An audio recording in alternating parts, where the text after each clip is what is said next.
Welcome in to the Landon Tangwall Show here at the Student Bookstore, downtown State College, where you need to get all your Penn State merch needs. Big Goon, Keith Goon Conlon, and I will be here Sunday mornings after home games, 10 a.m. I'm joined today, Blue White Illustrated's Tfrank. Hey, what's going on, man? Thanks for coming on, Tfrank. Appreciate it, man. Thanks for having me. This is a ton of fun. I love being out where the things are happening. And if you want to come say hi to us here on the show at the Student Bookstore, it is move-in weekend. Oh. So the buzz is back in Happy Valley, and the people are back in Happy Valley. So come say hi, come see us. It's a good time here at the Student Bookstore. It is indeed. I'll tell you what, I was just moving. Someone on Calder Way was going the wrong way. Two people, actually, on Calder Way were going the wrong way. That is how you know it is move-in weekend. It's no way move-in weekend is as populated as like a big-time home game, but like it's pretty close. It's pretty close. It's close. It's a lot. I'm seeing Texas, Utah, everything. Just had someone saw Wisconsin earlier. A Jeep from Wisconsin was getting the middle finger from a guy in a truck that was from Nevada because they were both trying to go down a one-way street, opposite directions, with the Xfinity guy right next to him. If you follow along with Blue White Illustrated, you would notice the irony in my day that Xfinity is popping up again. Yeah, Tfrank, dude. So I was talking to Tfrank before this. Unfortunately, Tfrank, did you get to be on the live show at all this morning for Blue White Illustrated? Final 10 minutes. Final 10 minutes. How did you get the Wi-Fi back on? It just worked. It just started working again, and that's been the problem. Is like it just will stop working and start working again. So one of the reasons I was down here, Landon and I've been hanging out for a little bit, just because I like hanging out with Landon. But also, I was at the I was at Best Buy buying a new modem. Because, like, I will not go into football season without eliminating all of the possibilities. So when I yell at Xfinity on the internet again, it's 100% not my fault. I saw some people come into your defense of not being fans of Xfinity. So, you know. I don't know.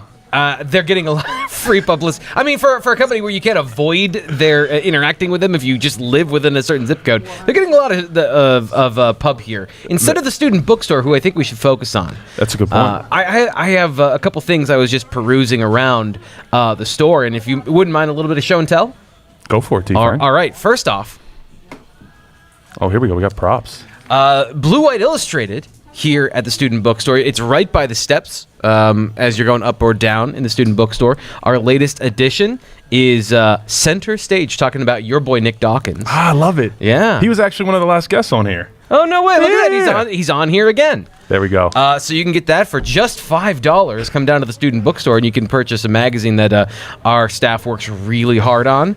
And I sometimes am in there just occasionally accidentally. I don't get requested for the full, would you write a feature in the magazine? I think I have a feature in there. I shouldn't give away too much, but like there's a lot of people that work very hard. I just want to shout out that there's a lot of work goes into this magazine, and there's a lot of different stuff we do, the YouTube stuff, and of course BlueWhiteIllustrated.com, but the magazine is something you should absolutely pick up. And then the other thing I found. What you got there? Oh, what are you pulling out? The men up front. Yes. Landon Tangwall's own book. So how'd they do, Landon? How did they do? How'd they do with your illustrations? What's up? Well, it started for the most part, had been in COVID. Barbershops were closed, and I had really long hair. My dad just buzzed it off, and I kept it, man. And as I played football, it was just nicer to not have any hair. I've started to get, I used to look like pretty much bald on camera, especially if I had the right lighting. I have switched from a 1 on top to a 1.5 on top. So you can actually see a little bit of hair here. Yeah. But no, this is my book. You going to grow the coif back? Logan, this is my first ever live donation. Logan Carpenter, thank you so much, man. I appreciate you. Tfrank and I do love having him on. So this is my book, The Men Up Front. Yeah, it's a children's book. So if you come by the Student Bookstore, I'm pretty sure this is actually the only place you can buy it. It's no longer online or anything. I am working eventually on doing another one. But yeah, coming down to the Student Bookstore, Tfrank also mentioned the steps here at the Student Bookstore. Cool campaign we have going on here, tracking Nick Singleton and Katron Allen, Penn State rushing to glory is what we are calling it. Tell me what you're doing. Yeah, so every Sunday morning at 11 a.m. where they do pass someone on the list. And we have the top 10 rushers on the left, top 10 tacklers all time here at Penn State on the right. And Nick sits at number 10. Katron sits at number 11 all time.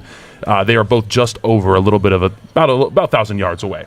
Mm-hmm. And so every time they pass someone, we will be meeting here Sunday mornings. I'll be putting out the bat signal right after every game if they did pass someone on the record list. And we'll be selecting someone to come down and physically move their sticker up the list. So you can be a part of their rushing to glory. And I am going to, as I block for them, I'm going to guilt trip them into coming down here. When they finally, hopefully, both duke it out for number one, we will see. I was going to say, you're going to have weeks where one's passing the other.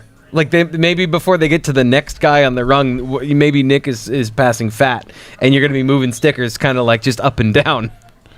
Sorry, I'm working here. Oh, how's that sound? Sorry. Oh, are we having live audio issues? Yeah, someone was making fun of Tfrank always has the best Wi-Fi, and now I'm working on it. Here we go. All right, sounds better, I think. We'll see. I mean, our levels look good. All right. Yeah. Well, here we go. Tfrank. Let's talk a little bit of football here. Yeah. I think I'd be remiss in my duties. Is that what we're doing today? We're talking about football? Yeah, might as well talk a little bit about football. Might as well. Yeah. There's no reason not to. Let's talk wide receivers. I think is that the topic you think we've talked the most about? Everybody just Penn State beat in general? Would you say wide receivers? Yeah, at this point. And then I don't understand. I mean, I get the storyline, but the number two thing is asking Andy Kotelnicki how much Jim Knowles has helped him as an offensive coordinator, which he's been really, really kind about answering those questions. I always felt a little insulting. It's like a little slight almost to a degree. Yeah, like, hey, this guy kicked your butt. So, did you learn from the master is like the undertone of all these things. Maybe I'm very thin-skinned and that's how I would take it. But I've noticed like the little corner of the eye twitch a little bit. And Andy Kotelnicki is a professional, and I asked him a question the other day, and I asked him about something, and he basically said yes, but answered in no. Where he said, I asked him a question, and he said, well, yes, and then here's how I answered, and then answer a completely different question. It was very like if you're a political stump speaker, it was excellent. But yeah, Andy Kotelnicki being asked about that is number two. Number one, by light years, is the Penn State receivers. Yeah, I don't even think it's close. Been looking good. We had shout out Josh Pate, who seems to be every single network ever now. ESPN, On3, your guys everywhere. He mentioned that he was at practice the other day. He probably popped up at his Sheets in Huntington. Everywhere. And he mentioned that he saw Trevor Pena go up, make multiple contested catches. Yeah. I at practice saw Kyron Hudson making those same catches. I have to feel somewhat good. Just to update you, I did send this to Tfrank last night. No slights or anything, but I will say Amari Evans reportedly is not doing so hot at Washington.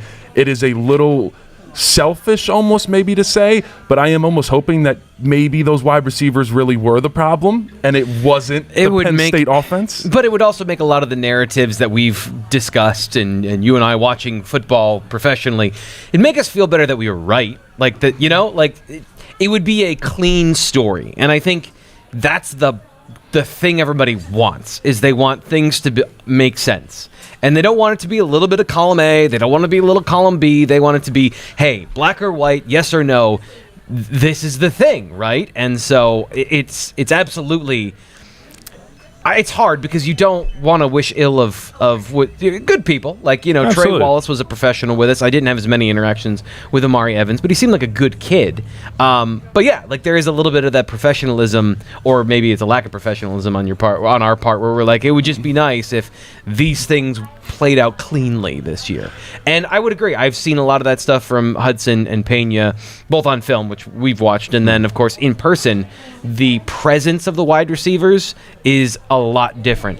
And I'm going to use words that I don't normally use to address everybody. Y'all, they look different. Ooh. So I understand a lot of this doesn't pertain to 2026 specifically, but those freshman receivers are aliens. Matt Otten is huge. Jeff Exener, is somehow bigger. I mean, you've got guys. I made the joke that he's built like Derrick Henry, Matt Otten. He's got like a frame that reminds me of where his body weight is distributed. Reminds me of Derrick Henry. That's the kind of athletes they have at receiver. Are they going to play out this year? I don't think so. But the fact that they've got Kobe Howard, who is a freshman, who feels like he's going to contribute, there are positive signs for that receiver room. The million-dollar question is, does it work this year as opposed to 2026? Yeah, I'm a huge fan of Kobe Howard. I saw Drew Aller at Big Ten Media Day said that he thinks that Kobe Howard is going to play some, and I think he meant more than just these first 3 games. So yeah, I think he's more out. Maybe Devontae Ross takes number 1 shifty spot, but I think Kobe Howard could take the award for shiftiest wide receiver in that room. Mike in the chat makes a good point. I mean, I don't think we'll really know until we face Oregon what we have at wide receiver. Would you agree with that too? I mean, to a degree. I don't want to discredit the first 3 games of the season and like running the right route and being in the right position at the right time. I don't want to be like, oh, that doesn't matter, because like there is no in between, because you go from that schedule to, hey, this will be the second or the number 1 hardest test you'll face in the regular season. It's just 0 to 100. Is Oregon the best possible opportunity to understand what you have in your receiver room? Yes, if your goal is to win every single game possible and to have every part of your offense and defense clicking at the same time. If they don't perform well in the Oregon game and Penn State still wins, who cares? You know, like if they get better throughout the season and that Oregon game isn't great, but they still produce enough to win. I just don't know what the threshold is then. What's the level of expectation that then they're great, they're good, they make plays? I don't want to go all in on the we'll find out at Oregon, because in one hand you're right, but then you'll find out for the rest of the season. Like that'll be the answer for the rest of the year. Right. And I think as good as our run game is, there's going to be games where we need to pass the ball. And so I guess that's my thing. You're right. Like how good do we need them to be? Because there's games where we're going to need them to be really good and show off. Like we probably could have used against Notre Dame, even though we were running the ball really well. And then there's also those games where we're just going to run for 250 yards, and we don't need. And Drew Aller will throw for 160 yards, and that's what we need. And I think, like I said, with the offensive line and running backs we have and the tight ends blocking, like I think we'll be in a fine place to dominate on the ground. And even you look against like Ohio State, and I think even up to this point, in a lot of the big games, take away Notre Dame last year, but a lot of the big games, we've had kind of to look at Drew Aller since he started here in 2023 and say, do something. Because you look, Ohio State, Michigan, now granted, those were the 2 best defenses in 2023. He had to sling it like almost 50 times at Ohio State in his first ever big game. Yep. Had to at Michigan. We rushed for under 100 yards in both of those games in 23. Similar kind of fashion against Ohio State in 2024 last year. We got bullied up front. Now I will say that is the one big difference going against Ohio State this year. They don't have Tyleek and then who was that? Hamilton. They were good. They were both really good. Yeah. And that's kind of the biggest question from talking to like Ohio State and following Ohio State. Like their defensive line, this is the first time in a long time. I don't know. Larry Johnson might not be recruiting at a super high level or something, but there's definitely some questions on that Ohio State front 4. I think they might even be running 3 down look. We've talked about this. Matt Patricia coming in. Yeah. That's a big question. Matt Patricia has not run a defense in a while, and he was only good under Bill Belichick. Like everything else he did was not a success. I'm firmly in the wait and see for that particular defense because A, I don't know what it's going to look like, and B, I just never thought Matt Patricia was overly competent. And then you hear people who talk about him, and they're like, oh, he's a genius. He's a genius when it comes to defense. And I just, I've never seen it, and you've never been overly impressed with, other than you always felt like the New England Patriots had an answer for your offensive game plan and could take away your passing threats fairly well. But again, like you mentioned, how much of that was Belichick and how much of that was him just basically calling the plays that Belichick designed. And we'll find out, right? Because this is the highest level of defense and football that he's coached directly in a while. And I know Eagles fans weren't super happy with him the last time he was there. So I still think like when I talk about the season and we talk about Ohio State and Oregon, Penn State should have the advantage in these games for these reasons. Yeah, I mean, look around, and I've said this on my show. There's no juggernaut in college football. There's so many years you look around and you go, oh, bam, they're unbeatable this year, or Ohio State or Georgia. And it's like, we might be that team. I was sitting here with Nick Dawkins about 2 months ago before camp started, and he was like, yo, I think we're the ones being hunted. Like, we're the top dogs. I mean, we are rated number 2 for a reason, but I think we saw the smallest margin between number 1 and number 2 in the AP since like 1998 between us and Texas. And you look around, we have the best coaching staff generally, but we're the most veteran. We return the most veteran talent. We got guys that have played together for 2 to 3 years. Talking about these first 3 games, we have some fans that are upset with the out-of-conference just scheduling. I will say we were supposed to have Brent Pry and Virginia Tech for week 2, but because we had to cancel the COVID game with them back in 2020, they were supposed to swap and come here in 2025 for week 2. They then canceled on that because they said, hey, you didn't come down here. We had to fill that with FIU. So we were supposed to have a somewhat competent. Normally you go 2 really bad teams and then like an okay team. Yeah. How do you feel about it? I hold the stance, and I put this on Twitter. I had some people agree and some people disagree. I think it is a great scenario for this team, a veteran team that's played together for 2 to 3 years. Everybody has played in big games, but all the depth, especially on defense, on the defensive line at safety, is really young. I feel good about getting them some reps early in the season in these first 3 games. They should all play a significant amount in these first 3 games against Nevada, FIU, and then Villanova. So I don't know. I feel like I think we're in a pretty solid place with the schedule we have, and then bye week into Oregon. So I was looking, and I thought it was actually like very appropriate, but it was just so close. Penn State plays Nevada to start the season. 2023, Michigan played New Mexico to start the season. Close enough. Right. And so this is of all of the Michigan comparisons, I think this is the most fair, which is this is a veteran team coming back that has an easy schedule. This was 2023 national champion Michigan Wolverines starting schedule versus New Mexico, East Carolina, UNLV, Bowling Green. And Ohio State had something similar last year. They played 3 very easy games. There was no hard game anywhere in there, even remotely hard games. So that's kind of been the method. Return all your starters, play 3 bad games to start, let it gel. Have a preseason. James Franklin, I've asked him about this previously of, just non-conference games and the value of these things.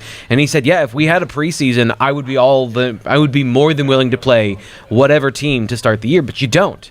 And, if you could do a scrimmage, like in the NFL, they do those, scrimmages before preseason games now. So it's basically like you get 2 preseason games in the same week, but you only play 3 actual preseason games. None of that is available in college football. So if you have a non-conference schedule that works like a preseason, where he even said this week, we're going to learn about these transfer receivers throughout the first 3 weeks. We know who they are. We'll know better what they can do and what they can't do after the first 3 games. And you build your offense as you go. You understand your personality as you go. And that's I guess the thing I push back on when fans talk about you're not playing anybody. You're not going to get tested. You're not going to find out who your dogs are. Landon, has football, have you ever walked off the field and you didn't hurt after a game? No.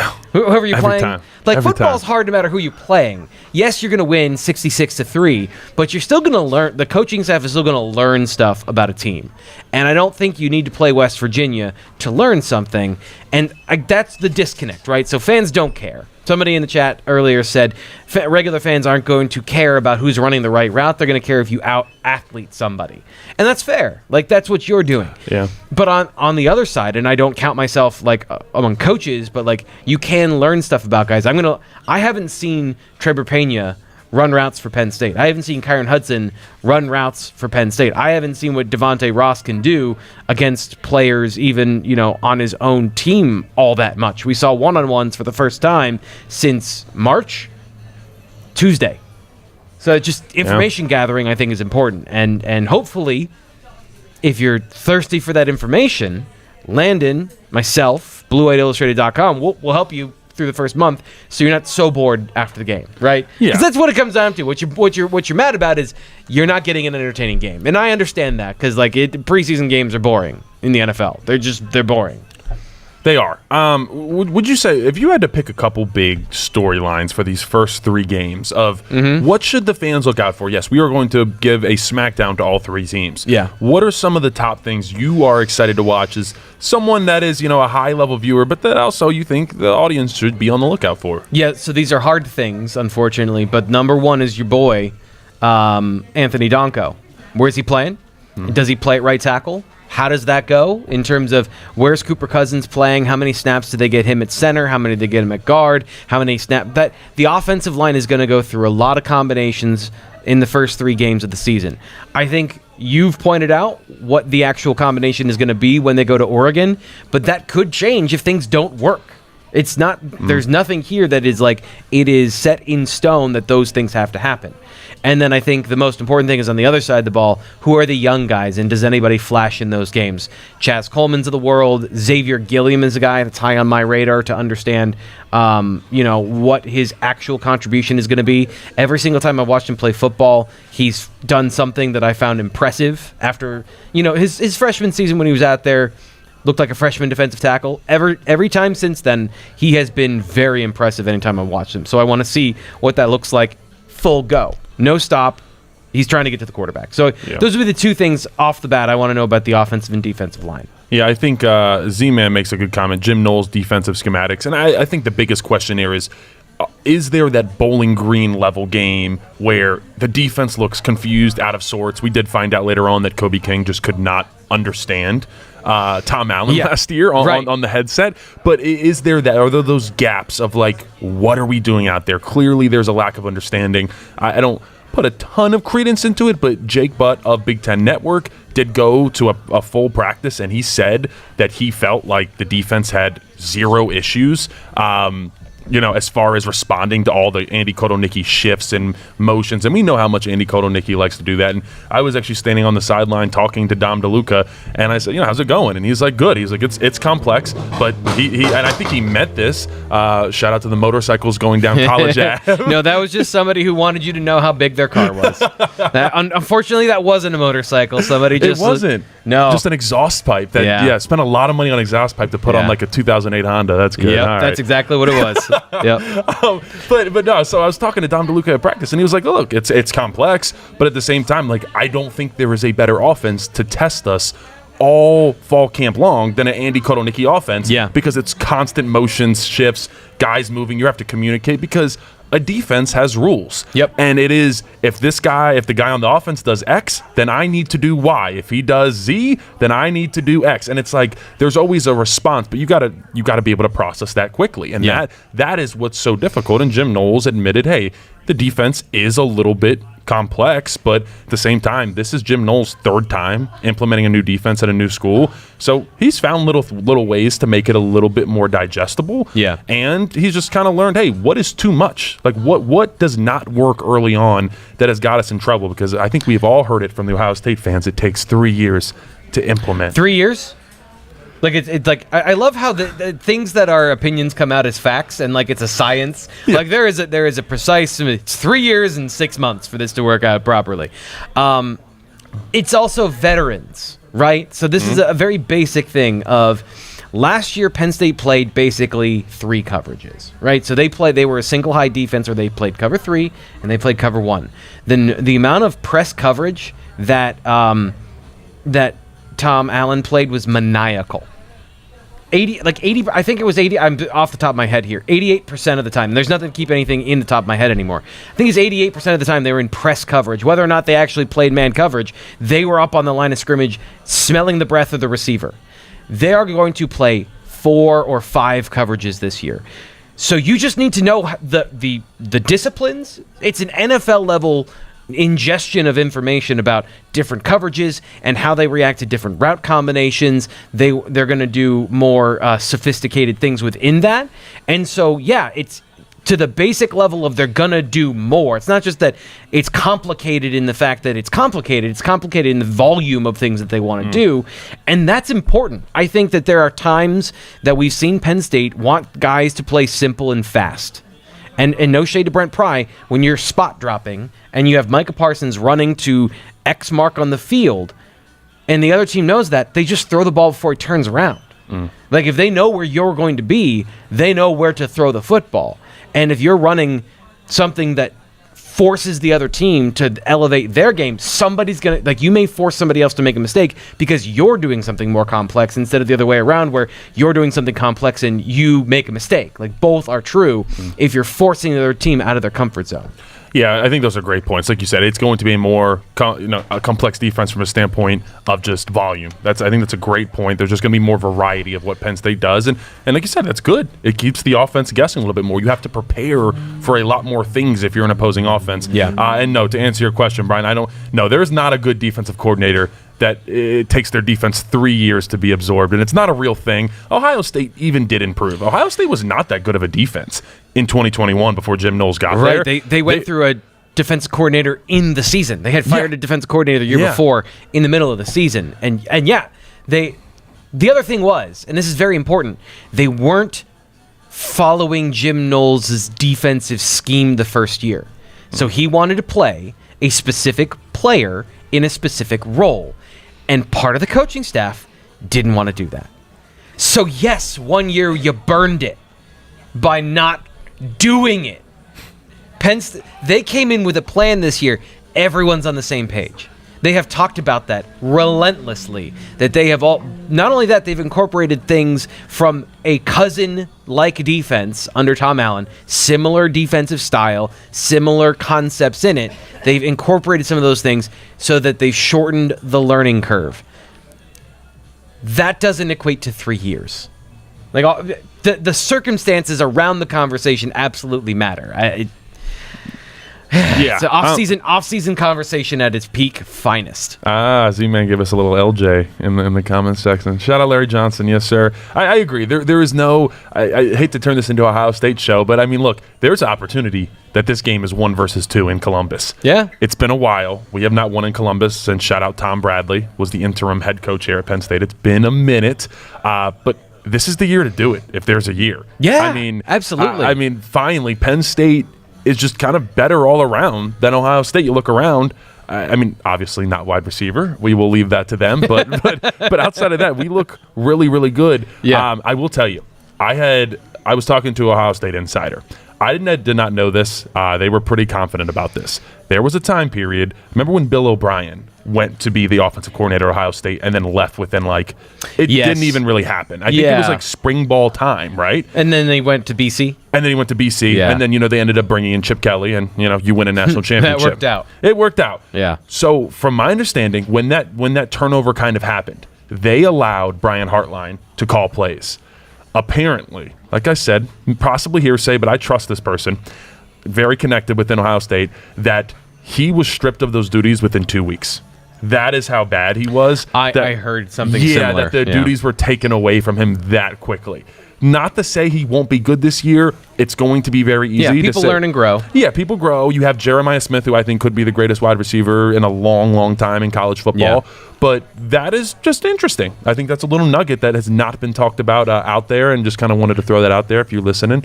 These are the little nuggets you get. They have 2 first-year coordinators. So all the feelings and anxiety that you have about the Penn State defense, they have that on both sides of the ball. And largely unproven guys. Even down to the level of Matt Patricia's unproven at the college level. There's a massive difference between working with professionals and working with college students. There's more teaching that's involved at this level. I don't get the sense that the New England Patriots were that much of a developmental culture. They're much more of a do your job or you're fired culture. And you can't do that in college. You can't, if you don't communicate well, and you talk to the coaches here, they talk about being teachers, and they talk about relationships and all those things for a reason, not just for the feel goods for Penn State, but effective communication is built on relationships, trust, that if somebody tells you something, you'll believe them. And if you don't have people that believe you and you're constantly like fighting the culture, those are actually attrition. Those are problems. Now, whether or not Ohio State can out-athlete those problems is a different conversation, but they do exist. And Penn State, if they've closed the gap athletically by being the senior older team, then yes, all of those, that accumulation of advantages for Penn State, I mean, that's why I have them, my preseason pick was they go 12-0.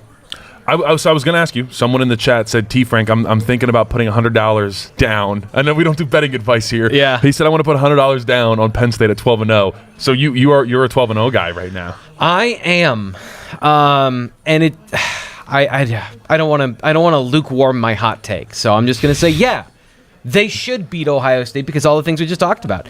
Oregon is going to be a really good team. They got them at home. They got them for a whiteout. They have the senior quarterback versus the first-time starter. Yeah. I mean, I think it's logical and fair to say Penn State has the advantage and should be the favorite going into these games for those reasons. Now, that's sitting here in August when it's optimism season. I said we did a segment on my show called Hype Check, training camp Hype Check, because like everyone looks like an all-star right now because they're going up against their own team. And like most people aren't putting out lowlights on Twitter for you to see because it's practice. I believe that you should let those guys make mistakes and then not crucify them for it on social media. But that doesn't mean the mistakes aren't happening across the country, so everyone looks great. We'll find out. I guess like everybody said in the chat, we'll find out by Oregon whether or not, who's got the real hype for these teams. But I think, on paper will get you killed, but on paper, they should be the team that has the advantage. But I totally get why everyone thinks I won't believe it till I see it. Yeah, I'm with you. Someone asked something, if we don't make the playoffs, is Franklin gone? First off, I don't think Franklin will be fired under really any circumstance, especially after this year. If we lose 3 games, something has went somewhat terribly wrong, I'd say. I guess that brings me to Tfrank. If you had to pick your favorite trap game, I'm curious. Where would you go with it? I said UCLA. I recorded a video. I said UCLA. To me, Iowa is no longer a trap game. When you talk about a game this much, and everybody on the team knows it's being, and a lot of guys were on the team. Not a lot. Decent chunk were on the team because it's a very veteran team for that 2021 game. Yep. Don't need to talk about that anymore. We'll leave that behind. I don't think it's no longer a trap game. I'm with you on UCLA. I feel that way because you come off an emotional Oregon win, hopefully. Right. And that will probably be probably the biggest regular season win since 2016 Ohio State. Without a doubt. Yeah, it'll be a top 6 win. They're 7 right now. There will be 7, 6, or 5. It would be setting up, and obviously there's going to be a lot of those this year if Penn State goes where they want to, but it would be maybe the best or second best win of James Franklin's career at Penn State to beat a top team like Oregon at home. Yeah. For sure. So you do that, and then you're coming off this emotional high, and in a whiteout, by the way, too. Yep. And then you have to travel across country to UCLA. Maybe you got to take a bus to Harrisburg, Tfrank, to travel to UCLA. I feel like USC last year was maybe one of the more exciting, heart-throbbing games in recent Penn State memory. I think it's up there with 2017 Iowa? Yeah, 2017 Iowa. Yeah. Jawan Johnson walk-off. It's up there with that. And leading up to that USC game, 75% of the talk was about the Penn State State College Airport runway. I mean, it really was. I think that might have been our fault. I think it was. I think that was my show. I got Nate going. Yeah. I got Nate going about the airport runway length. I think James Franklin talked about it, and this is what happened. James Franklin talked about it, and we have our interpreter on the YouTube show of what's he actually talking about and the things that go behind it. And let me tell you, I thoroughly enjoyed that. I will not apologize for that. I learned stuff, and I thought it was entertaining. And if everyone got mad about it, I mean, this is one of the few times where I'm just going to laugh because that was fun. They won the game, so it's fine. It was. But yeah, I'm with you. I think it's UCLA. I don't think they're that good of a team, but that could be one where you kind of go out there and you have a little bit of a hangover, and you're traveling West Coast, and it's not super easy. Yeah. Also, Iowa's just a good game. To what I think you're saying is there's no trap game about Iowa. It's just a good game because they play. This is why all the stuff you talked about 2021 and then Penn State's response to it, where they allowed a historic low in points and yards to Iowa when they came back in was it 23 when they came back? I think it with Manny Diaz. Yep. This, if it were two more evenly matched teams would be a great rivalry.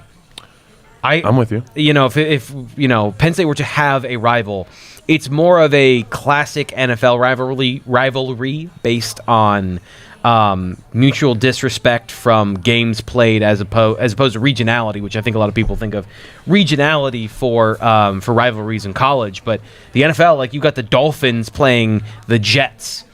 That is not a regional rivalry. No. And Iowa and Penn State, similar traditions in terms of like what values those places have had in terms of like tradition in the past mattering. Playing a similar style of football. I think Penn State has evolved where Iowa has stayed stuck in the past. And there was a time when I was talking to Penn State fans on the internet who were saying, after like 2021, 2022, why can't we just be like Iowa?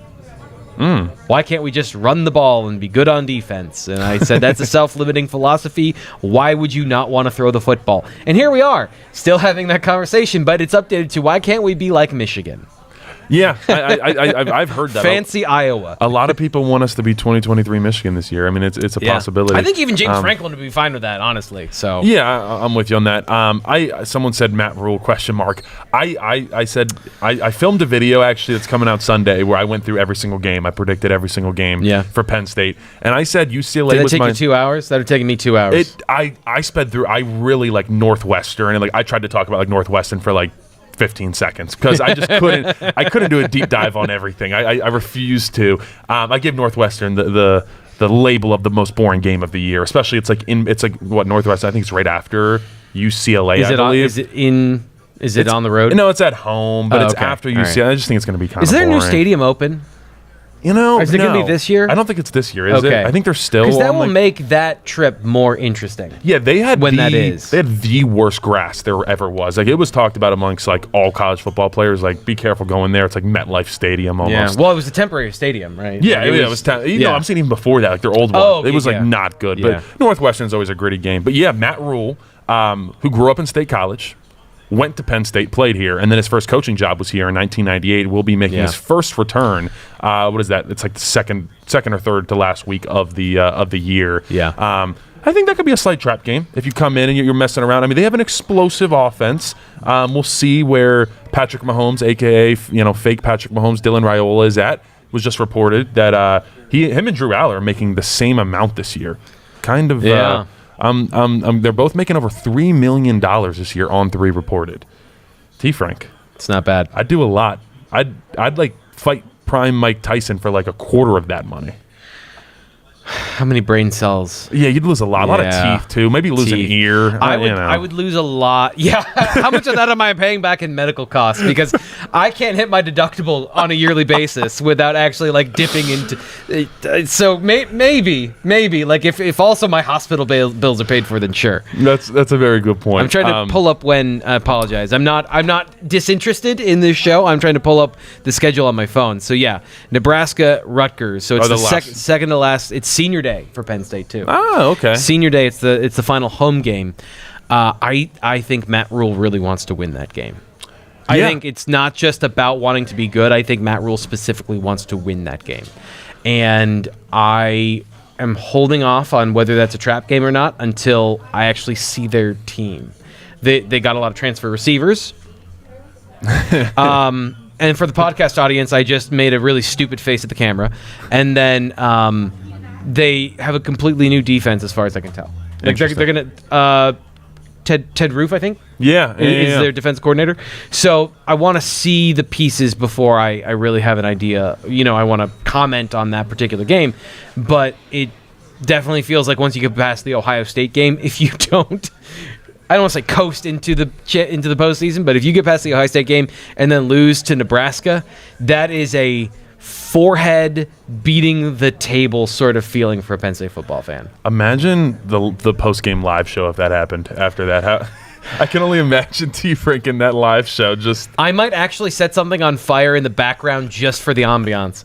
I might try to start a small garbage fire in my office. You could get like a little piece of like water, a tiny boat, and just like light the boat on fire, and it just starts sailing. That's us if we beat Oregon and Ohio State and then lose to Nebraska. Well, the good news would be they would still have most of the tiebreakers, so I think they would still get to the championship game in the Big Ten. But that would still suck. That still suck for Penn State fans. That's an interesting thought. Is that there's a very real possibility that we could all be 11-1, us, Oregon, and Ohio State, where we have a win over Oregon, Ohio State has a win over us, but then Oregon would have lost to us and not played Ohio State. I think it would depend what would happen. Dude, you're already making my head hurt. I tuned out. When we get into scenarios, I tune out halfway through the sentence. I'm just like, I would rather watch more Nevada film than get into scenario talk. I remember the 2016 run where everyone was talking about the scenarios that actually all played out at the end of the season. And I'm like, I don't care. They need to win all the games that are left. And that's still a stretch at this point. So, yeah. Whatever you said is true. I'm just going to go with whatever he said is 100% true. I agree. All right, I'll take 1 second here. I do want to plug Student Bookstore. I'm going to be posting this on Twitter probably tonight. They're giving away 2 tickets to the Nevada game. Nice. Yeah, so shout out to Student Bookstore. We're going to be doing a lot of giveaways this year, actually. I'm going to be going around the tailgates doing tailgate trivia, Penn State football trivia, to win some Student Bookstore merch. So a lot of cool stuff going on. Like I said, we got a lot of cool campaigns. You got the Blue White Illustrated magazine here. You got to come down to the Student Bookstore. It is just far and away the best place around here. Yeah. Any Penn State merch, and just got cool things going on. My favorite piece actually is they have every bar in town. They have like a little basically like a little plaque almost. You can just like hang it up. Grab your favorite bar that you used to party at, or maybe you still do. There's nothing wrong with that. Tfrank, where was your bar? Oh, well, the saloon right next door. Oh, really? Yeah, what was it's that? closed now, but the saloon. Oh. I mean, it was just everybody had a pitcher, right? So everyone had a pitcher deal, and then you go there in the basement of the saloon, and you have a pitcher of drink, and they had live bands, and you danced like an idiot, and you sang some songs that you knew off tune, and you had a good time, and then you went home. The other one that I used to go to that also is no longer here was Kildare's. I never even heard of that. Oh. Where was that? That high rise at the end of college? Yeah. That right on the corner? Mm-hmm. That used to be a Hooters. And that was when I was a freshman. That's where I went and watched Bills games. And then it became a Kildare's, which was an Irish Hooters, essentially. They had awesome wings. They were baked, fried, and grilled. And they had a half-price Thursday, and they had a live band. And I learned what Irish car bombs tasted like there, so it was a great place. But it's no longer there anymore. All right, if we go 12-0, can we? Someone is requesting a Tfrank dance. Maybe if we go 12-0, as we beat Rutgers, I need to see like a Tfrank 12-0 dance. Can we like make that promise right here? Just like 5 seconds. I'm gonna clip this if you say yes. Yes, say no. Oh God, there's nothing. So here's the problem: is like there's nothing that nothing makes me more embarrassed or makes me internally cringe more than dancing. So there's a reason I had 2 pitchers before I started dancing, because of the shame and the self-awareness that would happen before then. So sure, I guess if I don't know. I'm just deciding if I want to end my career now or not. All right, we'll leave that off. Kyle, you are right. He said Landon's such a young buck. Yes, I was born in 2002.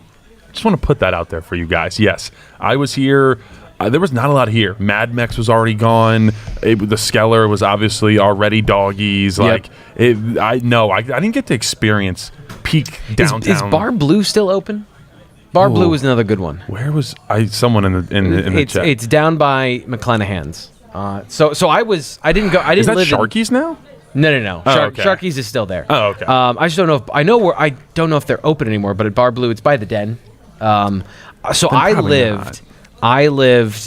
didn't live in East as a freshman. I lived in South, right? Shout out Holler Hall. Right across from the place that's always tried to be a live music venue. I forget what it's called then or now. But that was my welcome to college moment. Some of the things I saw outside of that place as an 18-year-old looking out my window. Wow. So anyway, those were my bars on that side of town. I was never really on the west side of town where all of the places to live were. So that's why I'm definitely more biased towards the other end of town. All right, now we have people asking Tfrank to make a TikTok. Floss is not actually floss your teeth, and also hit the Dougie. My wife can do the floss. I'll try. Can I practice? Yeah, we'll get some practice. Okay. I'm going to be posting on TikTok this year, so follow me at Landon Tangwall. I will try to get Tfrank to make a TikTok with me by the end of the year. I can't make any promises, but we're gonna I don't know how we're gonna do it. I don't know if he'll just appear on TikTok. I don't dance either, so I don't know, Tfrank. We're gonna have to talk about this. So I don't agree with that. That footwork was your job for a long time. Oh, that's a good point. So I at no point have ever had rhythm or movement. Well, shout out Sarah, my girlfriend in the chat. She is watching live. She has already told me that I need to take some lessons because I don't dance very well. When we got to dance, it turns into not good. So yeah, that's something we need to work on. My man Pat says P-Mans are champs. Listen, I really did not go out a lot when I was here. I'm going to be honest. I'll go with Champs. Just give it to them. I like Champs Harlicky chicken salad. Shout out Champs for that. They're good there. So I don't know how we got to where we are at right now, Tfrank. You were talking about things here at the student bookstore. Yeah, You're talking about they also have. By the way, they have the eras of bars where you can just get all of them on a map. They're all the caricature ones. I'm fairly certain I've seen it here recently. It's in the it's towards the back when you come in here. Yeah. Far and away, Student Bookstore has the coolest merchandise all around. So make sure you guys come on down here, support it. Like I said, we're gonna be doing giveaways with Student Bookstore all season long. Tfrank, it's your birthday tomorrow, man. Yeah. By the way, I love being on a podcast where we can just flagrantly go on a tangent. This is exactly how I would do my entire life if I could. This is exactly how my brain works. It's a good time. Yeah. We have a good time here. How old are you turning? Sorry.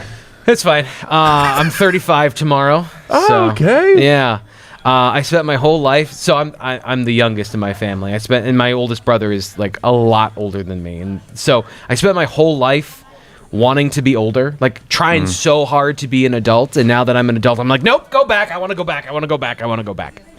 But no, 35 is a good age. I'm old enough to be old to some people, and then everyone who's older than me looks at me like, I remember when I was 35. You're just a pup. I think when you hit 40 is when old people are even like, yep. Welcome. You're there. Yeah. So I still got a couple years of of my physical prime might be declining, but my spiritual prime, I'm still in the middle of it. There you go. My NFL career is pretty close to over at this point. Yeah, you'd be about done. But hey, maybe we'll see Adam you. Thielen and I have the exact same birthday, and he is still in the NFL. So I still count it that I'm still alive in the NFL. He's still running routes, Chris. I'll tell you what, dude. it's still good. Just like me, he was a walk-on. Just like me, undrafted. The difference was one of us actually got on the field, but we were both technically undrafted. Oh, that's a good one. Someone asked Landon, did you ever throw up before a game? Appreciate you, by the way. Yes, the answer is yes. It was the flu game, Rutgers. It was the first time I ever played. Who didn't? Yeah, exactly. So real quick, so 2021, we come in, and we all know the year that 2021 was. And it's Thursday, and Thursday's Wednesday is the last week. Tuesday's the hard day. You come in Wednesday, it's still contact, but it starts to get toned down a little bit. And then Thursday's the easy walkthrough day, and then Friday's a walkthrough again, right? So we come in Thursday to the training room. Finish school. It's like, all right, cool. Maybe I'll play this week if we put a beat down on Rutgers. Yeah. Walk into the training room. It is an infirmary. Thank you very much. Sorry, I was a broadcast journalism major. I don't know. Maybe maybe I should have gotten that right. It was an infirmary, and I mean everybody is hooked up to machines. They're hooked up to IVs, and it's like, what happened? The flu hit the Penn State campus, but more importantly, hit the Penn State football team. I'm sure you remember kind of reporting on it. We had 20, 25 guys that had it, a good amount of starters. The walkthrough on Friday. So it happened late in the week, right? Yes. So that's the thing. It came on late. It was after practice, and it was this kind of bubbling breaking news Thursday to Friday where we were monitoring this, and we're like, hey, guys, just so you know, we don't know what this game's going to look like. It was we had Mason Stahl, who, we went through Sean Clifford, Taquan Roberson, Christian Veyu, all were out. Walk-on Mason Stahl, who ended up being a wide receiver, was taking our reps in the Friday pregame. We literally thought he was going to have to start the game. Oh, man. Yeah, it was scary. But long story short, Caden Wallace is who I was backing up, and he was sick. He was one of the few guys that was sick early in the week, right? So I'm all week. Trout's like, be ready, man. Be ready. This is right tackle, by the way, right? This is at right tackle, yeah. And we moved it around because I told Trout that I felt most comfortable at left tackle. So Bryce Effner bumped to right tackle. Shout out Bryce. And so it comes game day. We still don't know. And I go down to breakfast Saturday morning. It's a noon game. And I don't see Caden. And, like, there's a part of me that wants to play in this game. Of course I want to play. I want to start. But I'm like, I am so nervous. And I walk upstairs, and I'm, like, going to my hotel room, and I'm like, oh, my God, I'm going to have to start today. And I pass Caden, and I'm like, Caden, how you doing, man? He's like, get ready to play today. And I was like, oh, no. I went in. I sat in my room. So you weren't throwing up from the flu. You were throwing up from nerves. I was throwing up from nerves. I had to pull trig in my room because the nerves were so bad in my stomach. Ended up playing a ton. Caden actually started the first series. He did. So did Sean Clifford. And Sean Clifford said he was seeing sideways. And then, CV, Christian Veyu went in. I went in. I remember watching that game and going, what in the world is going on? Because Clifford was not operating himself, let alone the offense. There was nothing that was going on that made any sense. No. And then suddenly he's out of the game. Like, okay, well, that's what's going on. And you played well in that game, by the way. You played really good in that game. You were I remember writing, you were one of the highlights of the game because we got to see you for the first time. I'm like, we were talking about him as a guard. He's playing tackle. He looks pretty good. I really appreciate that, Tfrank, and now here I am sitting next to Tfrank covering Penn State football, which I think we need to get a little bit back on track. Someone did ask, what is the best item to buy at the student bookstore? I'll stand 10 toes down that I believe it is the fact that you can buy any plaque of any bar around here. You get anything, anyone that you love. They have even a couple throwbacks bars that have been taken away, and Blue White Illustrated magazine, of course. What? No, I agree with you though. There's a lot of merch for the family in your life. This is a great place where if you want to buy souvenirs for your family. If you're a student here, or if you're a Penn State dad, you want a tumbler, something like that. They have I like the kind of you can buy the things for your fan cave here. Absolutely, you got Penn State grandma, dad, mom, all of it. The other piece, real quick, I have to add, guys. Sorry, one more tangent. All week in that Rutgers game, I'm like, 71 is trash. He's a true freshman. I'm like, he's no good. I'm like trash. Everybody's kind of just looking at me. The first play I go in, he sheds me and makes a tackle for it wasn't a tackle for loss, but it was a 1 yard gain. And I'm thinking, oh my God, I just trashed this guy all week, and he just shed me for because I blacked out on the first play. Wasn't that Aaron Lewis? Yeah, Aaron Lewis. Yeah, you remember 71? He was good. He became one of their best defensive linemen a couple years later. He was good. I don't know what happened to him, but he was really good. Cornwall, thank you for the donation, my man. Appreciate that. Tfrank, you said you had something for me, that a little bit of a surprise you were thinking of just to bring up. Was that? Oh, it was this. Oh, it was that. It was my book. This is the book. It was the book. Okay, I wasn't sure about that. Tfrank. Yeah. I want before we wrap up here, a bold prediction from you. Can be absolutely anything. It could be a player that's going to break out. It could be a game. What do you got? If you want me to go first, I already have mine. You go first because I shot my shot with the 12-0 thing. All right, I respect that. Here's my extremely bold prediction. Chaz Manian Devil, Chaz Coleman, is going to lead Penn State in sacks. Oh, wow. Yeah. Wow. That's my bold prediction. Here's what I think. I've watched him at practice. I was already super high on this guy. Yep. Not only, not going to name names, but putting some work on some starting offensive linemen. I think he's already the most talented, I guess. I don't want to say talented, but he's the naturally most natural, gifted. The most natural pass rusher that we have. Denai Dennis Sutton is a elite defensive end. He excels a little bit more in the run game. He doesn't have that elite bend that Chop Robinson, Abdul Carter have that Chaz has. Yeah. Like I said, this is a bold prediction. I'm out there for a reason, but I think it's within the realm of possibility. I being around the offensive line, I was talking to some of them. It is already to a degree. How do I stop him? We need to figure out ways to stop Chaz Coleman. If you're a freshman and that's kind of the talk, I don't know. So you watched his high school highlights, right? Yes. Yeah. Oh my God. You. I didn't watch them until I got a text, right? And it was when it was before all the Chaz Coleman hype really started. Yeah. And I put out something. It was like I forget. It was when we moved Deni White to defensive tackle. Yeah. And I put out. I'm like, oh, okay. The depth pieces at defensive end are going to be, it was Jalen Harvey, Yvonne Kamaju, a couple other guys. And I didn't even list Chaz Coleman. And I got a text. Shout out Tank Smith, number big 38. Oh, Tank. Yes. Hey. Yes. Great. When he got in the game, and people loved when Tank Smith got in the game. Little bowling ball out there, running back from Pittsburgh.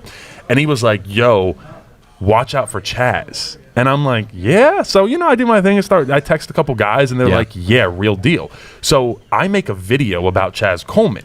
And then that night, I get to I'm going to release it at like 7 p.m. I go to practice, and I'm like, I have to reshoot this video because what I just saw from this guy was ridiculous. And then that next night is when it all kind of broke loose. Shout out to Tyler Donahue. He actually had an article on a little bit earlier before that, but it broke loose because someone asked James Franklin, and he gave a great quote. And it was also not only that he's excelling, but he's picking up stuff in the locker room. Good kid. Yeah, Nick Dawkins told me truly just great kid, someone you want to root for. I'm excited for Chaz Coleman.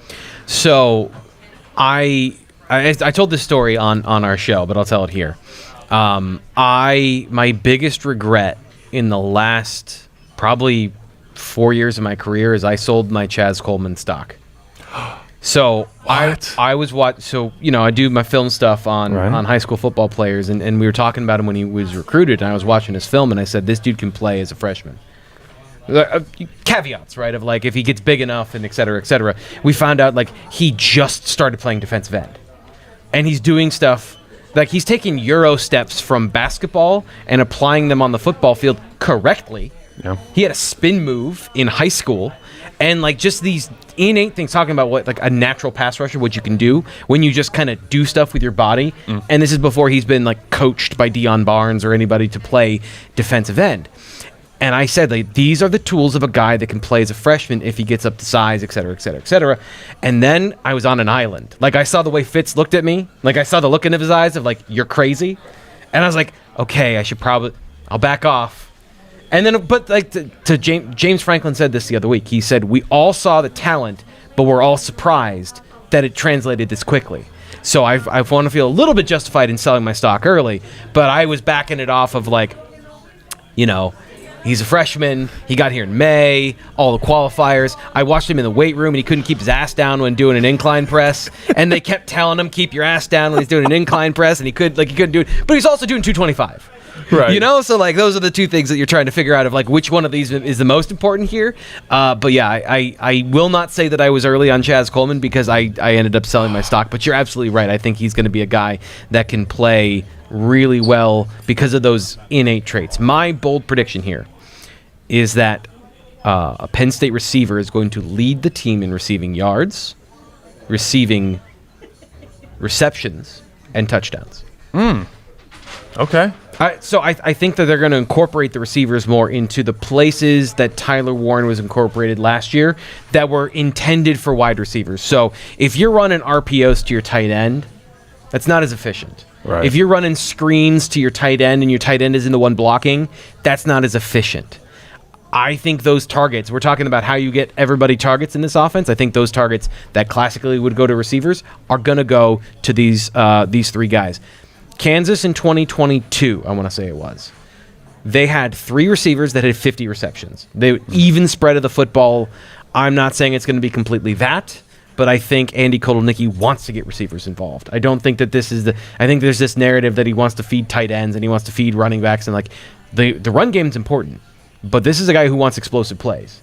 And so I think the receivers are going to be involved to the point where it's going to be a better balance this year. So your receivers are going to lead the team in reception categories. I like that. I hope it happens. I'll throw something on top of that too. I'll go Nick Singleton is going to be second in receiving touchdowns. It kind of counteracts what you just said. Yeah. But I really think he's going to take a big step forward. I think we'll get him involved in some screen game stuff.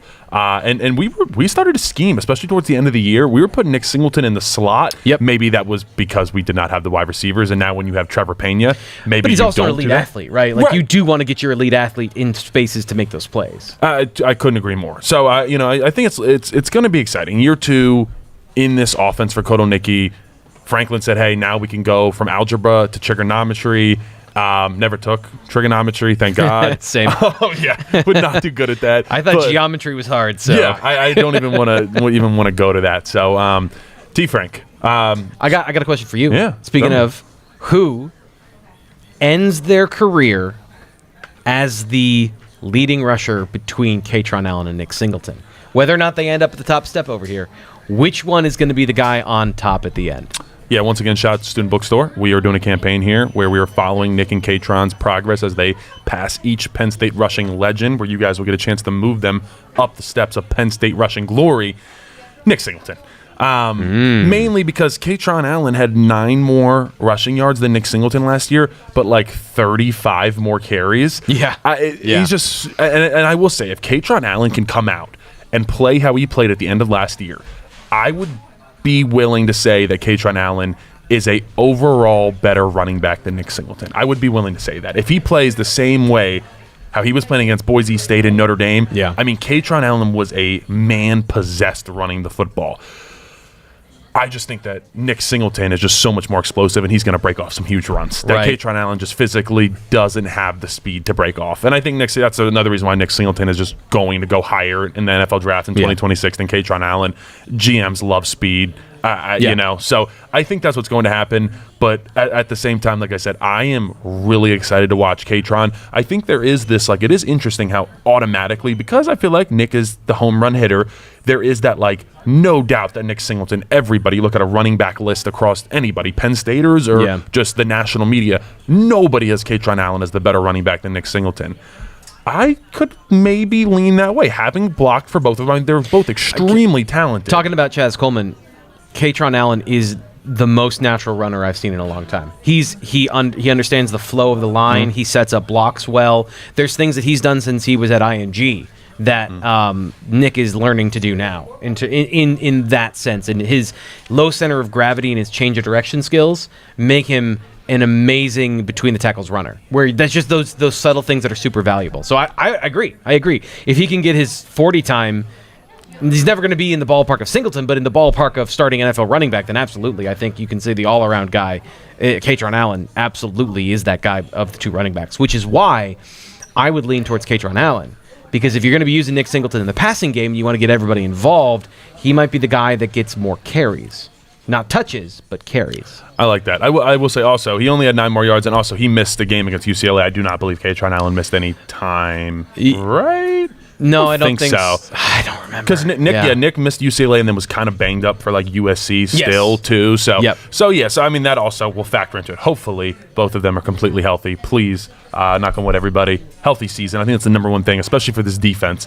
Got to stay healthy. Yeah, the depth can get a little bit thin there. Someone said Anti-Fragile after the show. Yeah, come on down to Student Bookstore, get you some merch, and then go over to Anti-Fragile and enjoy yourself a beer and a cheesesteak. It is the best in town. And let me just say this. I'm going to say this on air. I used to work for a different cheesesteak place, and I used to sneak over to Anti-Fragile to buy their John's cheesesteak because it was that good. I will go there all the time. I'm trying to lose a little bit of weight, so I'm not going there as often.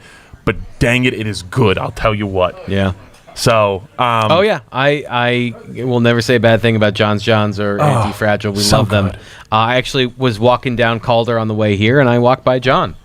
So he's always there. He's always around. Owner of Anti-Fragile. Yeah, I said hi, and I don't know. Maybe we'll be going to get a drink. Maybe I don't know. Going to get a cheesesteak. Maybe come see me and Tfrank at Anti-Fragile. I don't know.